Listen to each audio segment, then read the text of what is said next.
আসসালামু আলাইকুম বন্ধুরা, আপনাদের সবাইকে আদরের বকবকানি চ্যানেলে স্বাগত। তো চলুন বেশি কথা না বলে শুরু করা যাক। আমি পদ্মজা, লেখক এলমা বেহরোজ, পর্ব 18। ভিড় কমতে কানে তালা লাগা প্রচণ্ড শব্দে বজ্রপাত হয়। হেমলতা একা পদ্মজাকে তুলতে গিয়ে হিমশিম খান। মোর্শেদ এগিয়ে আসেন, দু হাতে পাজা কোলে করে তুলে নেন পদ্মজাকে। বিজলি চমকালো। বিজলির আলোয় পদ্মজার মুখটা দেখে মোর্শেদের বুকটা কেমন করে উঠল। কষ্টে বুকটা চুরমার হয়ে গেল। জন্মের দিন যেমন পদ্মজাকে কোলে নেওয়ার পর যে অনুভূতি হয়েছিল, ঠিক সেরকম একটা অনুভূতি হয়। অনুভূতির নাম বোধ হয় পিতৃত্ব।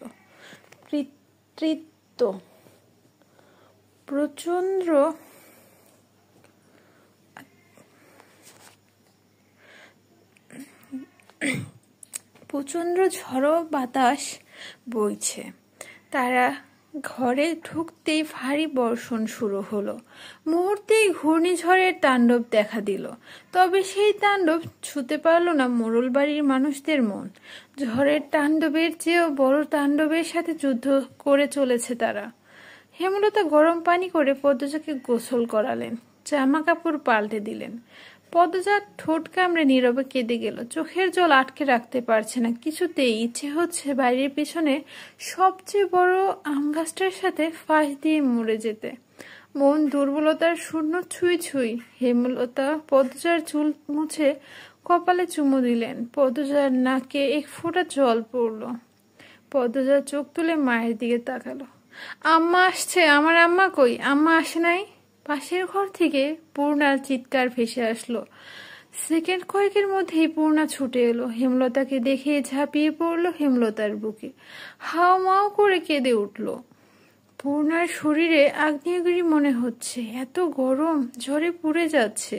পূর্ণার কান্না দেখে পদ্মজাও ঢুকরে কেঁদে উঠল। হেমলতা স্তব্ধ হয়ে দুই মেয়ের কান্না শুনলেন। সামলানোর চেষ্টাও করলেন না। মঞ্জুরা দরজার সামনে কাঁচুমাচু হয়ে দাঁড়িয়ে আছেন। টিনের চালে ভারী বর্ষণের শব্দ। জগৎ সংসার সেই শব্দে একাকার হয়ে যাচ্ছে। মাঝরাত, বাতাসের বেগ প্রচন্ড। হেমলতা কালো রঙের শাড়ি পরে একটা ব্যাগ কাঁধে ঝুলিয়ে বাড়ির বাইরে পা বাড়ান। মঞ্জুরা বারান্দার ঘর থেকে উকি দিয়ে এটা দেখে উঁচু কণ্ঠে বললেন, রামদা ব্যাগে কেন ঢুকাইছোস? আর কোন কেলেঙ্কারি বাকি? হেমলতা বিদ্যুৎ দেগে ফিরে তাকালেন, দাঁড়ালেন এক পলক মঞ্জুরার মুখের প্রতি তীক্ষ্ণ দৃষ্টিপাত করে। নিঃশব্দে ধীরে ধীরে বর্ষণ মাথায় বাড়ি ছেড়ে বেরিয়ে গেলেন এবং সঙ্গে সঙ্গে মঞ্জুরা শুষ্ক হয়ে উঠলেন। ছুটে পদ্মজার ঘরে গেলেন। পদ্মজা চুপচাপ শুয়ে আছে। মৃদু ফোপানোর আওয়াজ পাওয়া যাচ্ছে। পূর্ণা ঘুমাচ্ছে। তিনি এ ঘরে ছেড়ে দ্রুত বারান্দায় চলে আসলেন। বড্ড অস্থির লাগছে। জীবনের প্রথম হেমলতার জীবন ভিক্ষা চেয়ে সেজদায় লুটিয়ে পড়লেন। ফজরের আজান শোনা যাচ্ছে। বৃষ্টি থেমে গেছে। সবকিছু শান্ত। পদ্মজা ঘর থেকে বেরিয়ে বারান্দায় আসলো। গেটে শব্দ পেয়ে চমকে তাকালো।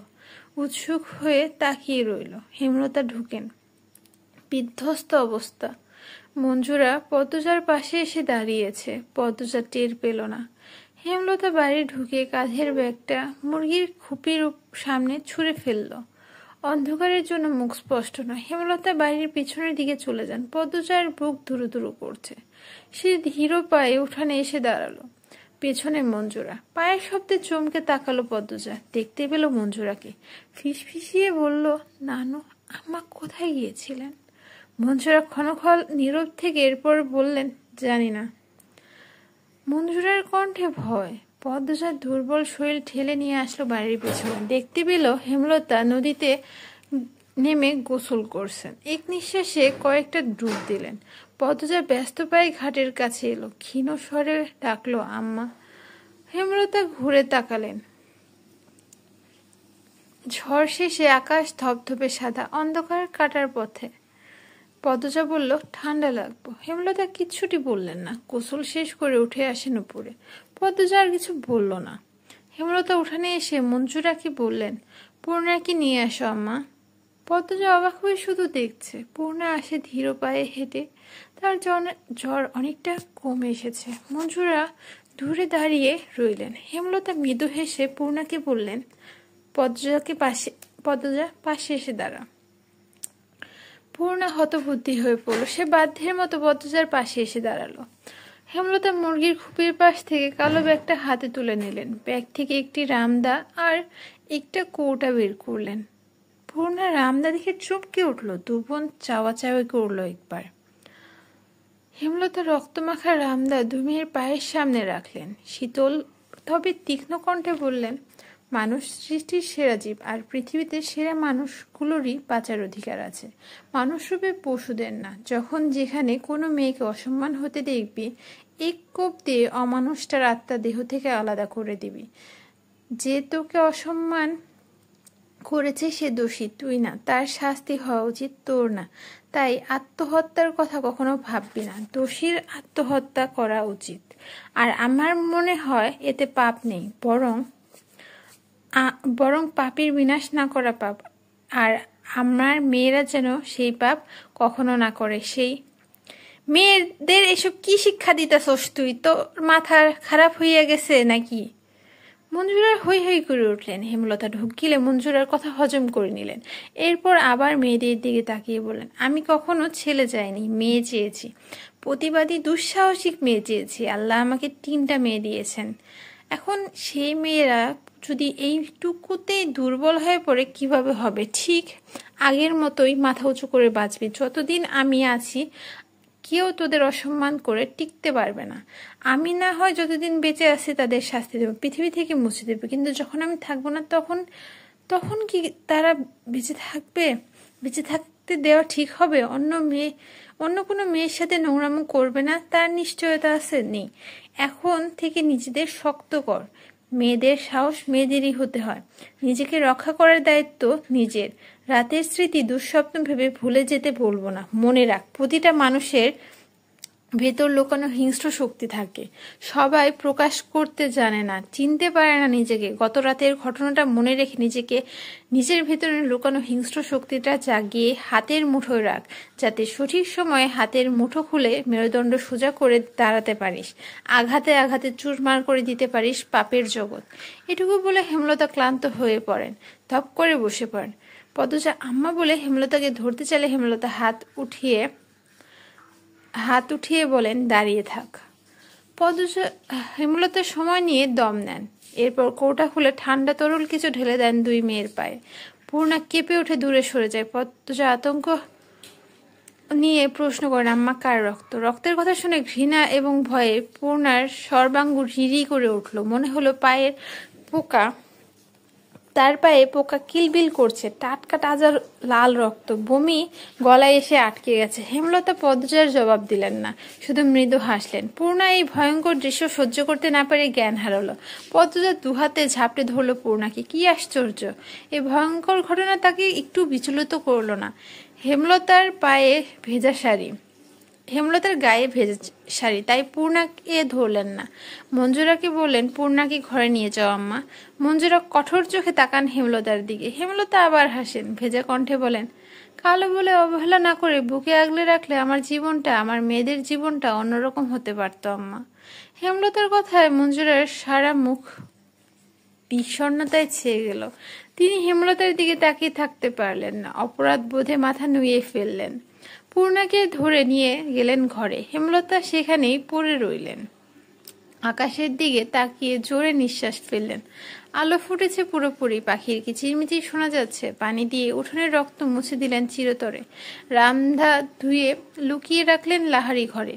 শাড়ি পাল্টে উঠানে পা রাখলেন। তখন মগা আসলো। এসে খবর দিল বিচার বসবে দুপুরে। রাতে ঘূর্ণিঝড়ে গ্রামের বেশিরভাগ বাড়িঘর উড়ে গেছে। পশু পাখি সহ বিভিন্ন ক্ষতি হয়েছে। অনেক মানুষ আহত হয়েছে। এই খবর শুনে হেমলতার চোখ সজল হয়ে উঠল। প্রকৃতির দিকে তাকিয়ে কৃতজ্ঞতা প্রকাশ করলেন। প্রকৃতি কখনো কাউকে ছাড়ে না। গ্রামবাসী অন্যায় দেখেও নিস্তব্ধ থেকেছিল। এই বুঝি তারই শাস্তি। মাথার উপর সূর্য, প্রচন্ড তাপদাহ। পূর্ণা, পদ্মজা, হেমলতা কালো বোরখা আবরণ নিজেদের ঢেকে নিয়ে যাত্রা শুরু করেছেন অলন্দপুরের মাধ্যমিক স্কুলের উদ্দেশ্যে। খাখা রোদ্দুর, তপ্ত বাতাসে আগুনের হালকা হলকা যেন সবুজ পাতা নেতিয়ে পড়ার দৃশ্য পড়ছে চোখে। মোর্শেদ বাকিদের নিয়ে আসছে। রানী রিনাদের বাড়ির পাশ দিয়ে যাওয়ার পথে করুণ কান্নার স্বর ভেসে আসে। পদজা চোখ তুলে তাকে দেখল রিনার বাড়ির ছাদ উড়ে গেছে, গাছপালা ভেঙে উঠানে পড়ে গেছে। হেমলতা পদজাকে টেনে নিয়ে এগিয়ে যান। বটের ছায়ায় আশ্রয় নিচ্ছিল এক রাখাল ছেলে। সে হেমলতার মুখ দেখে বুঝলো পিছনের দুই মেয়ে পদ্মজা আর পূর্ণা ছুটে আসলো। পদ্মজাকে উদ্দেশ্য করে বলল, পদ্ম আপা, তুমি ডরাইও না, তোমার কিচ্ছু হইব না। চারিদিকে নিঝুম নিস্তব্ধ ঝিমমারা প্রকৃতি। ঘামে দরদর করে তৃষ্ণার্ত রাখাল হাঁপিয়ে কথা বলছে। স্কুলে যাওয়ার পথে মাঝে মাঝে এই 15 বছরের রাখালের সাথে দেখা হতো পদ্মজার জন্য পাগল সে, বড় বোনের মতো মান্য করে। পদ্মজা মৃদু করে হাসলো। পদ্মজার মুখের উপরে পাতলা পর্দা বলে রাখালের চোখে তা পড়ল না। রাখালকে পিছনে ফেলে 3 মা মেয়ে এগিয়ে গেল। স্কুল মাঠে অনেক মানুষ জমেছে। রাতের ঘূর্ণিঝড়ের জন্য আনন্দপুরের অর্ধেক মানুষ আসতে পারেনি, তবুও প্রায় 500 মানুষ তো এসেছেই। ঘটনা ঘটেছে 8 পাড়ায়, আর তা ছড়িয়ে পড়েছে সব পাড়ায়। যথাসময়ে বিচার কার্য শুরু হলো। পদ্মজা আর আমির দুজন দুদিকে দাঁড়ানো। মাতব্বর ঠান্ডা গলায় প্রশ্ন করলেন, এদের একসাথে কারা দেখেছেন? রমিজ আলী কামরুল মালেক হাত তুলল। মজিদ মাতব্বর বললেন, কি দেখেছেন ব্যাখ্যা করুন। রমিজ আগে উঁচু কণ্ঠে বলল, আমি দেখছি ঝড়ের সন্ধ্যায় আপনার পোলা পদ্মজার ঘর থেকে বাইর হইতে, বাড়ি তার কেউ আসিল না। আমি রেগে গিয়ে কিছু বলতে চাইল। মজিদ মাতব্বর হাতের ইশারায় আটকে দিলেন। আমির বাপের বাধ্য ছেলে হয়ে তাই সে থেমে গেল।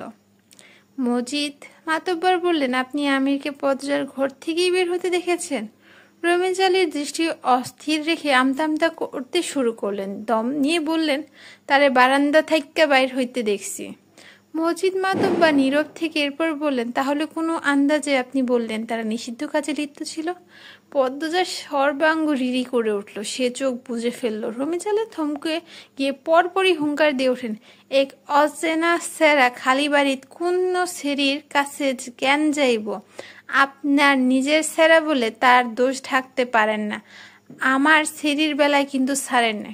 যুক্তি দিয়ে কথা বলুন। আপনার মেয়েকে হাতে নাতে ধরা হয়েছে, তার গায়ে কাপড় ছিল না, তারা একসাথে একই ঘরে একই বিছানায় ধরা পড়েছে। আমির আর পদ্মজার বেলায় সেটা হয়নি। মজিদ মাতব্বর ক্ষমতা এবং কথার দাপটের সামনে দাঁড়িয়ে থাকতে কষ্ট হচ্ছে রমিজ আলীর। কামরুল চুপসে গিয়েছেন। সামনে নির্বাচন। মজিদ মাতব্বরকে খেপানো মানে নিজের কপালে দুঃখ বয়ে আনা। ভিড়ের মাঝে খান থেকে কেউ একজন বলল, তাহলে আপনার ছেলে একটা মেয়ের কাছে খালি বাড়িতে কেন গেল? মজিদ মাতব্বর উকি দিয়ে প্রশ্নদাতাকে খুঁজে বের করলেন। তারই প্রতিপক্ষ হারুন রশিদ। মজিদ মাতব্বর আমিরদের দিকে তাকিয়ে প্রশ্ন করলেন, তুমি কেন গিয়েছিলে পদ্মজার বাড়িতে? আমি সহজ গলায় বলল, বাড়ি ফিরছিলাম, হঠাৎ বৃষ্টি শুরু হলো। সামনে মোর্শেদ কাকার বাড়ি ছিল। মোর্শেদ কাকা বাড়ি নাই জানতাম না, জানলে বৃষ্টিতে ভিজতাম, তবু ওই বাড়িতে যেতাম না। এই গ্রামে অনেকেই জানে আমার শ্বাসকষ্ট আছে। বাড়িতে সবাই জানে বৃষ্টিতে ভিজলে ঠান্ডা লাগে, শ্বাসকষ্ট হয়। হারুন রশিদ বললেন, যখন দেখলা ছেড়িডা বাড়িতে একলা, তখন বাইর হইয়া গেলা না কেন? আমি সঙ্গে সঙ্গে জবাব দিল, আমার মাথায় আসেনি এমন কিছু হতে পারে। আর আমির পদ্মজার দিকে একবার তাকালো। পদ্মজার সাথে সাথে চোখ সরে নিল। আমির বলল, আর পদ্মজা কতটা সুন্দর যারা দেখেছে সবাই জানে। আমি প্রথম দেখে অভিভূত হয়ে পড়ি, তাই মস্তিষ্কে একবারও কোনো বিপদের আশঙ্কা আসেনি। মজিদ মাতব্বর ছেলের শেষ কথা শুনে অসন্তুষ্ট হলেন, তবুও স্বাভাবিক থেকেই বললেন, গ্রামবাসী কোনো প্রমাণ ছাড়াই লাফিয়েছে, মেয়েটাকে অপদস্থ করেছে। প্রমাণ ছাড়া কারো বিরুদ্ধে নোংরা অপবাদ দেওয়া অপরাধ। মজিদ মাতব্বর কামরুলের দিকে তাকিয়ে তাকে লক্ষ্য করে বললেন, সৈয়দ মঞ্জুরের ছেলে আরেকটা কে জানি, কোথায় তারা? কামরুল ধীরভাবে বলল, পায় নাই খোঁজে, মনে হয় ভয়ে কোনখানে লুকাইছে। রমিজ আলী হঠাৎ ঘমঘম করে উঠলেন, এইটা আমি মানি না। তারারে আপনি ছাইরা দিতে পারেন না। আপনার ক্ষমতা বেশি দেখে আপনি এমনে নিজের ছেড়ারে ঢাইকা রাখতে পারেন না, ধূর্তবাজ লোক। আমি রেগেমেগে রমিজ আলীকে ধরতে এলে মজিদ গর্জন দিয়ে উঠলেন, আমির কিরমির করে রাগ হজম করার চেষ্টা করলো। হারুন অতিশয় ধূর্ত লোক, তিনি রসিকতা করে বললেন, সত্য হোক আর মিথ্যা, বদনাম তো বদনামই। মজিদ সবার প্রশ্ন উপেক্ষা করে উপস্থিত গ্রামবাসীর উদ্দেশ্যে বললেন, আপনারা আমার বিচারের প্রতি বিশ্বাস আছে? সবাই আওয়াজ তুলে করে বলল, আছে।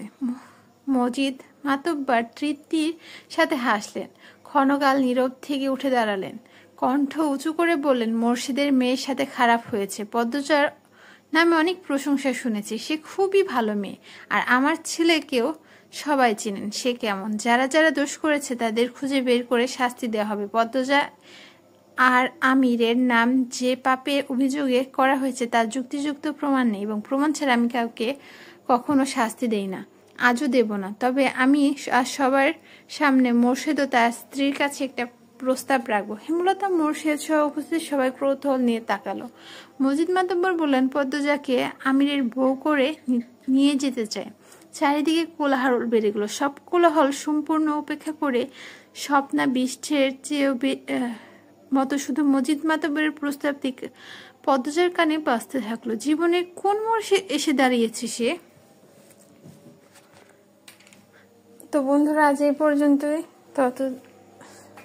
খুব তাড়াতাড়ি পরবর্তী পর্ব নিয়ে হাজির হব। আপনারা ভালো থাকবেন, সুস্থ থাকবেন। আল্লাহ হাফেজ। আর হ্যাঁ, আপনাদের সবাইকে ঈদুল আজহার শুভেচ্ছা। এই ঈদ আপনাদের পরিবার পরিজনের সাথে সুস্থ এবং ভালোভাবে কাটুক, এই দোয়াই করব।